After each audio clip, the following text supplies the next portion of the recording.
This is our second talk on Eucharistic Adoration. And I would like to begin with the very basic question: who are you? Who are you really?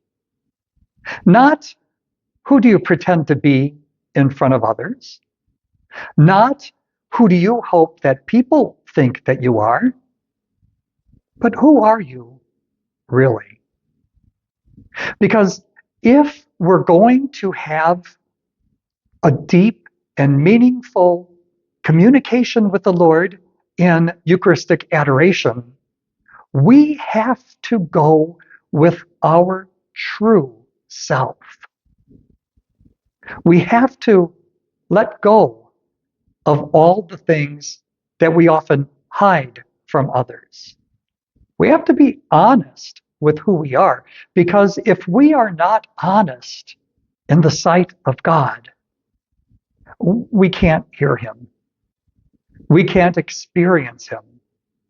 Because even though we might be feeling some things, we're going to try to deflect a whole lot because we're afraid.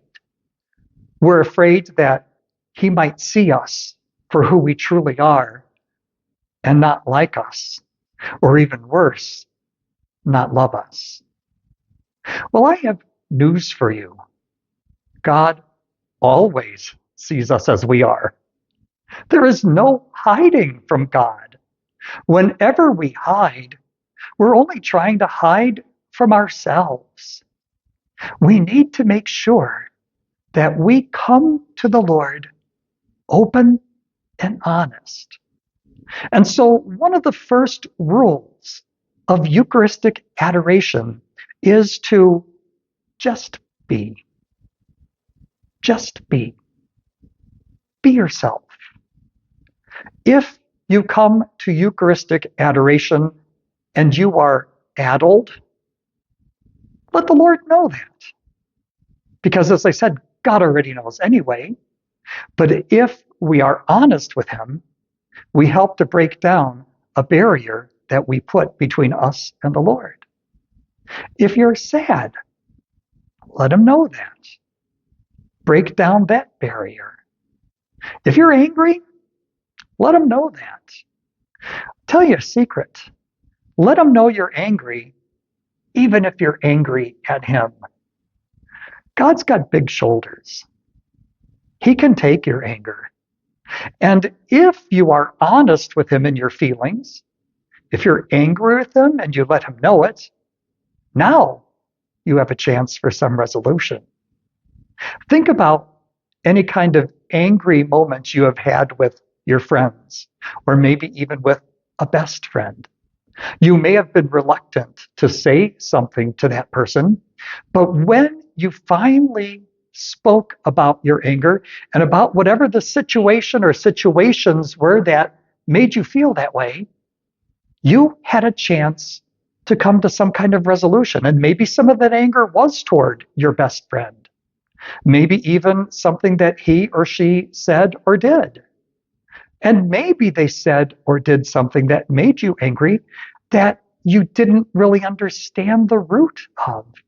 And once they had the chance to explain themselves to you, all of a sudden, you felt a weight lift off your shoulder because you realized that it wasn't quite what you thought. It wasn't quite what you feared. And you had a chance to draw closer to one another again. The same thing holds with our God. Just be. When you are yourself, when you pour out your anger, your hurt, your fright, your confusion, your frustration, it gives Jesus an opportunity to let you know that you're all right. And to let you know that you're not alone. I have had times in Eucharistic adoration where I didn't do the things that I'm recommending to you. And adoration was a very frustrating experience for me. I felt sometimes that I even wasted my time, but it was because I prevented myself from drawing close to God. I prevented myself from opening up to God. There are other times as well where I was so completely overwhelmed that I was brought to tears because I made it a point to let go of the things that were going to hinder me from truly speaking with the Lord. And I came to the realization that I didn't even have to speak to him, that yes, he did already indeed know what I was thinking and know what I was feeling. And when I just sat there in honesty before him, I could feel him drawing away my pain, drawing away my sorrow, drawing away doubt or confusion or fear, and replacing it with an incredible peace. Jesus wants us to be at peace. How many times in the Gospels did he say, peace? Peace I give to you. Peace I leave with you. Peace. That is what waits us when we go to Eucharistic adoration.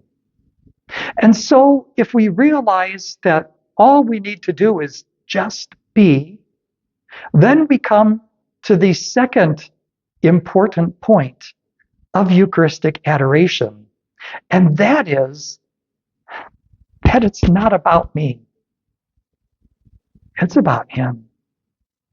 It's about the Lord and our relationship with him. It's not about me at all. There are so many times in our lives that we make everything centered around us. You know, we laugh when children do that because that's what their first encounters with the world is all about. It's all about them. And they want to make sure that they could get everything. Mine, me, I. Those are their first encounters with the world. We have to drop all that because it's not about us. It's about God. And when we realize that, and when we let go, when we are honest with the Lord about ourselves and our feelings, and give him the opportunity to speak to us, then it becomes all about him. And in the process, something really miraculous happens, because then it is about me as well. Because when we make it all about him, we realize that he's reaching out to us.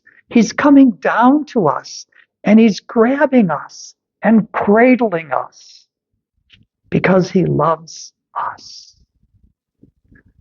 Eucharistic adoration can be a very personal and intimate experience. The more we try to let go and make it not about me, the more we allow the Lord to reach down to us. And in making it about him, draw us to himself. As I asked in our first series of questions about some of your opportunities of Eucharistic adoration, I encourage you to share now with each other about some of the things that you may have encountered, some of the powerful moments that you may have felt, some of the times that you, in letting go of yourselves and your own notions, have come to experience God in a much deeper way. Our best friend is waiting for us. And I'm giving you the opportunity right now to share some of those moments that you had with your best friend.